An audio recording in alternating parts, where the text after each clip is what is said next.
বন্ধুরা, আজকে আপনারা জানেন যে আন্তর্জাতিক অপরাধ ট্রাইব্যুনালে সাবেক প্রধানমন্ত্রী শেখ হাসিনা সহ বেশ কয়েকজন আসামির বিরুদ্ধে গত 15 বছরের ইনফোর্সড ডিসঅ্যাপিয়ারেন্স অর্থাৎ গুমের অভিযোগের যে মামলাগুলি চলছে সেই মামলা সহ আরও জুলাই গণঅভ্যুত্থানে চলাকালে মানবতাবিরোধী অপরাধের মামলার চার্জ হিয়ারিং অর্থাৎ অভিযোগ গঠনের উপরে শুনানির দিন ধার্য ছিল।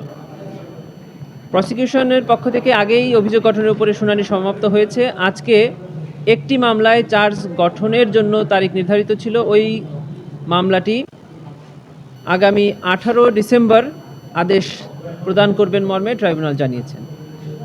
আর যে বাকি মামলাটি সেটির ডিফেন্সের পক্ষ থেকে অর্থাৎ আসামির পক্ষ থেকে অভিযোগ গঠনের উপর শুনানি সমাপ্ত হয়েছে এবং আগামী 21 ডিসেম্বর 2025 তারিখে অভিযোগ গঠনের উপরে আদেশের দিন নির্ধারণ হয়েছে। জুলাই গণঅভ্যুত্থান চলাকালে রামপুরাতে একটি মানবতা বিরোধী অপরাধের অভিযোগে ট্রাইব্যুনালে অভিযোগ গঠনের উপরে শুনানি ছিল, সেটিও পিছিয়ে আগামী 21 ডিসেম্বর 2025 তারিখে পুনরায় শুনানির তারিখ নির্ধারণ হয়েছে। এই ছিল আজকে ট্রাইব্যুনালের। ছাত্রলীগের তৎকালীন ঢাকা বিশ্ববিদ্যালয়ের একজন নেতা, সে অন্য একটি মামলায় গ্রেফতার ছিল, তাকে ট্রাইব্যুনালের আদেশ মূলে আজকে ট্রাইব্যুনালে উপস্থাপন করা হয়েছে। তাকে ট্রাইব্যুনাল কারাগারে প্রেরণের নির্দেশ দিয়েছেন এবং এই সংক্রান্তে ট্রাইব্যুনাল একটি নতুন মামলা রেজিস্টার করেছে। নাম কি? জি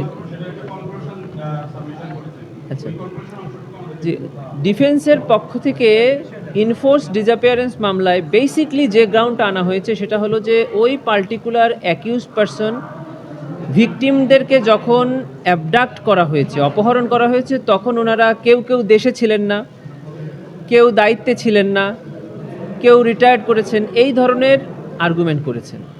আমরা প্রসিকিউশনের পক্ষ থেকে দেখিয়েছি যে এই আইনে আমরা 5টি অপরাধের অভিযোগ এনেছি। একটা হলো অ্যাবডাকশন মানে অপহরণ, আরেকটি হলো কনফাইনমেন্ট মানে আটক করে রাখা বেআইনিভাবে, 3 নম্বর হলো টর্চার নির্যাতন করা, আরেকটি হলো ইনফোর্স ডিসঅ্যাপিয়ারেন্স মানে গুম করে রাখা। এর যে কোনো একটি অপরাধের সাথে সংশ্লিষ্ট থাকলেই এই আইনের অধীনে তিনি অপরাধ করেছেন মর্মে গণ্য হবে। তো অ্যাবডাকশনের সময় উনি ছিলেন না, কিন্তু পরবর্তীতে যখন তাকে কনফাইন করে রাখা হয়েছে আয়নাঘরে অথবা গুম সংক্রান্ত যে কোনো সেলে, তখন কিন্তু ওনারা সেখানে দায়িত্বে ছিলেন, এটা ওনারা অস্বীকার করতে পারছেন না। অতএব ওনারা শুধু অ্যাবডাকশনের উপরে আর্গুমেন্ট করছেন, কনফাইনমেন্ট এবং টর্চারের উপরে ওনারা আর্গুমেন্ট করছেন না। প্রসিকিউশনের পক্ষ থেকে সেটাই দেখানো হয়েছে যে এই 4টি অপরাধের যে কোনো একটি সংগঠনের সম্পৃক্ততা থাকলেই আন্তর্জাতিক অপরাধ ট্রাইব্যুনাল আইনেই তিনি একজন অপরাধী হিসাবে গণ্য হবেন। সর্বশেষ কথা হলো যে এটা হলো চার্জ হিয়ারিং স্টেজ, এখানে সত্য বা মিথ্যা নিরূপণ করার কোনো সুযোগ নেই।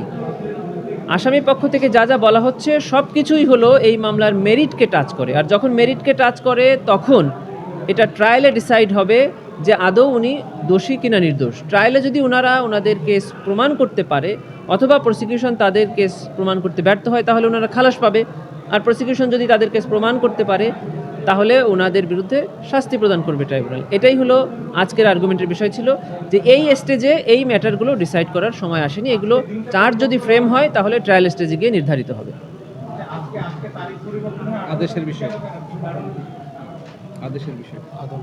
আজকে কোর্টের টাইম ম্যানেজমেন্ট এই হয়েছে, আজকে অনেকগুলো মামলা ছিল, আইটেম প্রায় 13টি মামলা ছিল, সবগুলোই বেশিরভাগ কোর্ট শুনেছেন, তাই কোর্ট সময় পাননি, এই ছাড়া আর কিছু।